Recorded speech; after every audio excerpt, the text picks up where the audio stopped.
Figure it out yourself. That's what my wife, Rachel, hollered at me right before she slammed the gas pedal, peeling out of the parking lot of a dusty little gas station just outside Flagstaff, Arizona, about 250 miles from our place in Las Vegas. Her sisters, Melissa and Lauren, were in the back seat, cackling like they'd just witnessed the greatest punchline of their lives. My name's Ethan.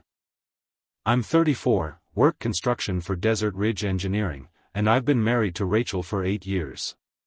We'd driven out this way for her cousin's wedding, a quick weekend road trip, supposedly just the four of us, splitting gas and sharing hotel rooms to save a few bucks.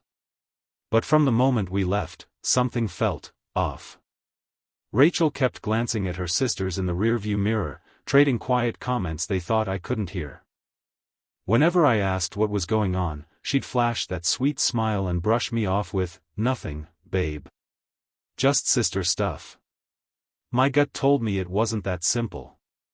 About an hour outside Flagstaff, we stopped for gas. I went inside to grab a coffee and hit the restroom. When I came back out, they were already in the car with the engine running. Rachel rolled the window down, still wearing this strange little grin. "Get in the car, Rachel," I said, walking toward the passenger side. "Actually," she said, "we've been talking, and we think you could use a little independence." I frowned. "What are you even talking about?" Melissa leaned forward from the back seat, smirking. "You're always so clingy, Ethan," following Rachel around like some lost puppy. "Yeah," Lauren chimed in. "We figured this could be a fun little adventure for you. You know, find your own way home." I looked down at the keys in my hand, only to realize they weren't car keys at all, just my house keys. My truck was still parked back in Vegas, sitting in our driveway. "This isn't funny," I said. "Whatever this is, cut it out." Rachel's smile only widened. "It's not a joke, it's a prank. You're always so serious, Ethan, learn to laugh a little." Then she floored it. "Figure it out yourself." She yelled over the engine, and the three of them roared off toward the highway, their laughter fading with the sound of the tires. I stood there, wallet and phone in hand, watching their taillights disappear into the distance. The desert wind whipped against my jacket, and I could smell rain in the air. I called Rachel's phone, straight to voicemail. Melissa's too. Lauren had blocked me months ago over some argument I couldn't even remember. That's when it hit me, this wasn't some stupid gag they'd undo in an hour. This was deliberate. A message. I walked back into the gas station and asked the guy behind the counter how much a bus ticket to Vegas would be. He just shook his head. "No buses come through here," he said. "Closest Greyhound's in Flagstaff, about 40 miles east." 9 years ago, I'd met Rachel on a construction project. She was doing environmental consulting. Smart, funny, with this way of looking at you that made you feel like the only person in the room. Her sisters, though. Melissa, 2 years older, worked in marketing and always had something to say about everything. Lauren was the youngest, 28, still bouncing between jobs, but never shy about telling people how things should be. From the start, they treated me like I'd stolen Rachel from them. At family dinners, they'd swap inside jokes I couldn't follow. On vacations, they'd plan outings without even asking if I wanted to come. Rachel would wave it off, "They're just protective, they'll warm up to you." They never did. If anything, it got worse after the wedding. Melissa started dropping comments about how I kept Rachel from traveling more or taking risks. Lauren would roll her eyes if I tried to help with anything, like changing a tire or fixing a leaky faucet. "Not everything needs a man to solve it," she'd say. I began noticing other things, how Rachel was constantly texting them, even when we were together. How our plans would change last minute because one of them had some so-called crisis. 2 years ago, she missed my birthday dinner to console Melissa over a breakup. Last year, she forgot our anniversary because she was helping Lauren move. "Family comes first," she'd always say. And I understood that. I respected it. But I thought I was family too. The red flags were there on this very trip. How they insisted I leave my truck at home so we could all ride together. How Rachel booked the hotel under her name only. How Melissa kept poking fun at me for never doing anything spontaneous. Lauren had teased me, remember when you used to be fun? Before you got all domestic? I laughed it off, but it stuck with me. I worked 60-hour weeks to keep us comfortable. I fixed what needed fixing. I planned vacations. I remembered important dates. I thought that was being a good husband. Standing in that gas station parking lot, watching the Arizona sun sink behind the mesas, I realized I'd been wrong, not about being a good husband, but about who I'd married. The clerk let me use their landline to call a cab to Flagstaff. $60 I didn't have to spare, but it was the only way to reach the bus station. 14 hours on a Greyhound back to Vegas gave me more than enough time to think about the woman I'd spent 8 years trying to make happy.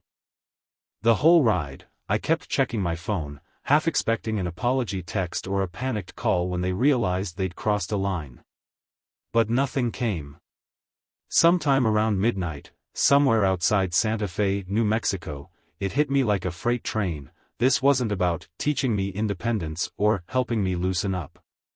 No, this was about humiliation. It was about putting me in my place within their little sister clique, making sure I knew exactly where I stood. I thought about every time I'd caved when they wanted to change plans. Every time I'd swallowed my pride when they cracked jokes at my expense. All the times I'd apologized for things I hadn't even done, just to keep the peace. The worst part wasn't being stranded in some forgotten part of the Southwest. The worst part was realizing this wasn't spur of the moment, they'd been cooking this up for weeks, maybe months.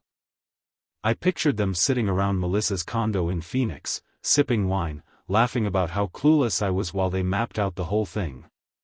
By the time the bus rolled into Las Vegas at 8 in the morning, I'd made up my mind.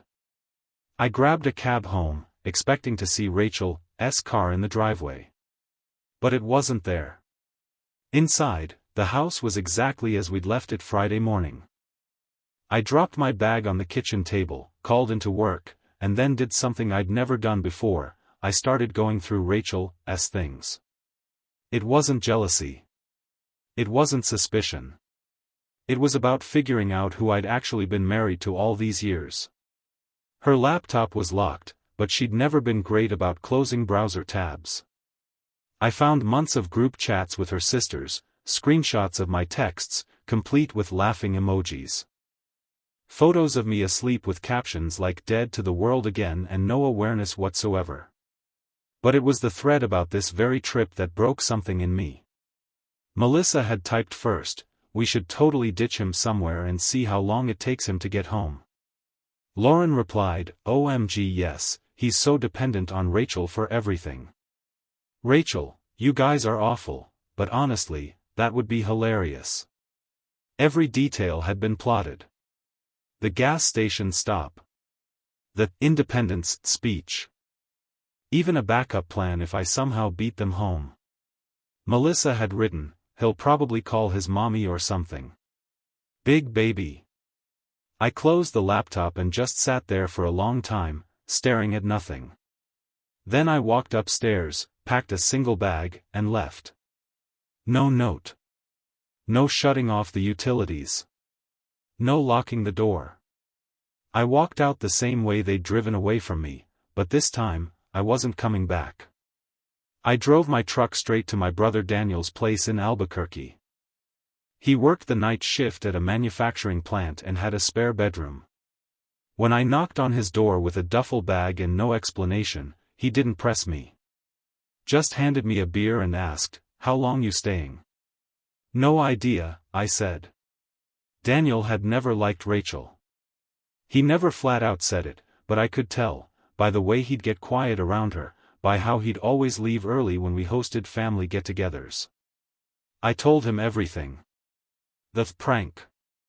The group chats. The fact that they'd been plotting for months.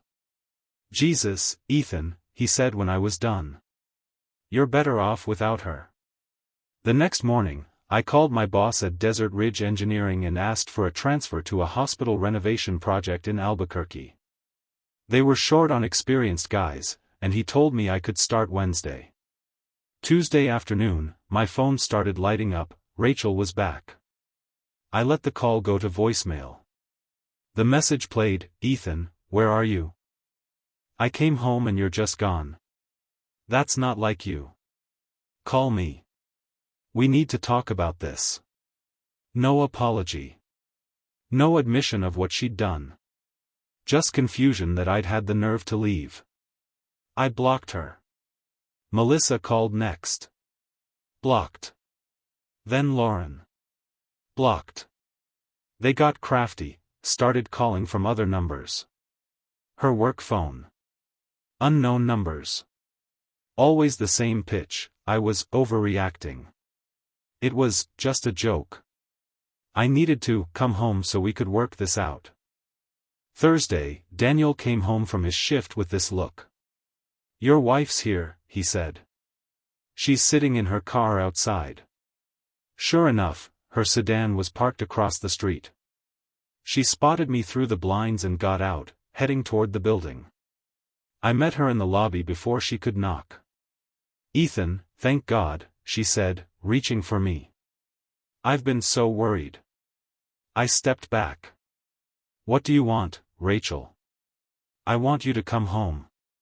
I want us to talk like adults." "Talk about what?" "How you abandoned me 250 miles from home. How you and your sisters plotted it for months." For a moment, her concerned wife face cracked, and I saw it, irritation. "It was a prank, Ethan. You're acting like we committed a crime. You left me stranded. You laughed about it. You planned it for months. Because you needed it," she said flatly. "And there it was, the real reason. You're so dependent. So clingy. We thought if you had to figure something out for yourself for once, maybe you'd finally grow up." The lobby hummed with the sound of fluorescent lights. I stared at this woman I'd been married to for 8 years and realized I didn't know her at all. "I'm not coming home," I said. "Don't be ridiculous. You can't just vanish because your feelings got hurt. Watch me." I turned and walked toward the elevator. She followed, talking faster now, throwing out promises, threats, explanations that didn't make sense. I stopped listening. When the doors slid shut, she was still talking. Friday morning, I got a text from an unknown number. "This is Melissa. Rachel's really upset. You need to fix this." I slid my phone across the table to Daniel over coffee. "Change your number," Daniel said over breakfast one morning.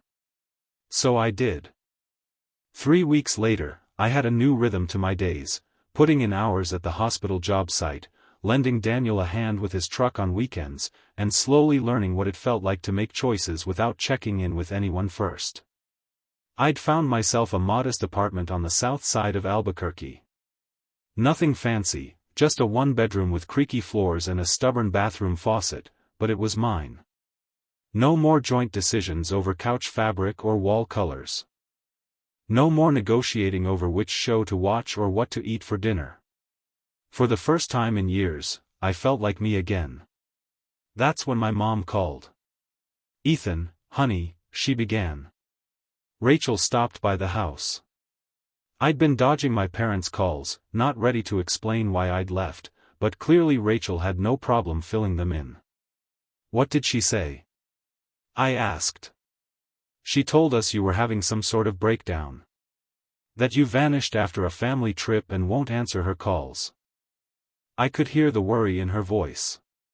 My mom had always liked Rachel, thought she was steady, reliable, good for me. "It's not a breakdown, Mom. We're just having problems." "What kind of problems can't be worked out?"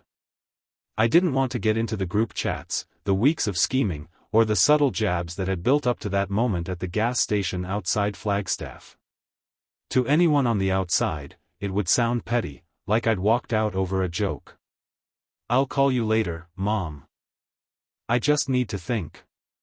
But once I hung up, I realized Rachel was still running the same play, controlling the story, painting me as unstable, making herself the victim. That weekend, I drove back to Vegas, not to the house, but to my buddy Tyler's place. He worked construction too and had stood next to me at my wedding. "Heard you and Rachel split," he said when I showed up at his door. "Sorry, man. What exactly did you hear?" "Just that you bailed after some fight." She seemed pretty torn up. There it was again, her version of events, where I was the unreasonable husband who abandoned his wife. Tyler handed me a beer and we sat out back. I told him the real story, from start to finish. "That's messed up," he said when I was done. "Why would she do that?" "I think she wanted me gone.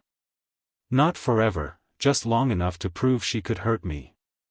Show me how little I mattered." Tyler was quiet for a bit, then said, "You know what I remember about your wedding?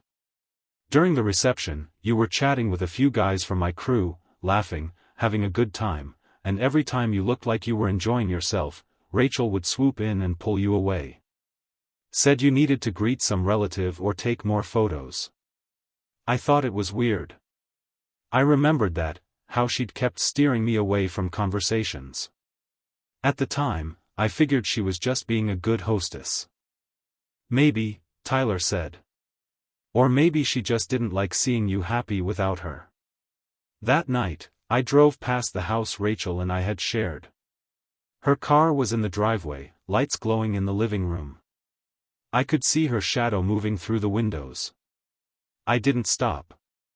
Didn't even slow down. Because in that moment, I realized something. It wasn't just that I was running away from a bad marriage. I was heading towards something better. Over the next few months, I took steps I should have taken years earlier. I opened my own bank account, moved my half of the savings, and hired a divorce lawyer.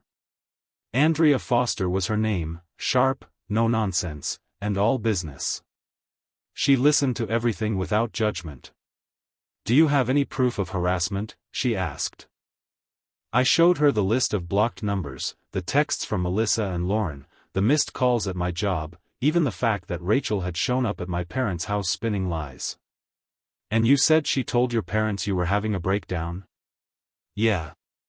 Andrea scribbled notes. "We can work with that. New Mexico's a no-fault divorce state, but the harassment could be useful in other ways." I signed the paperwork that afternoon. She'd handle serving Rachel and getting things moving. Before I left, she gave me one last warning: don't engage.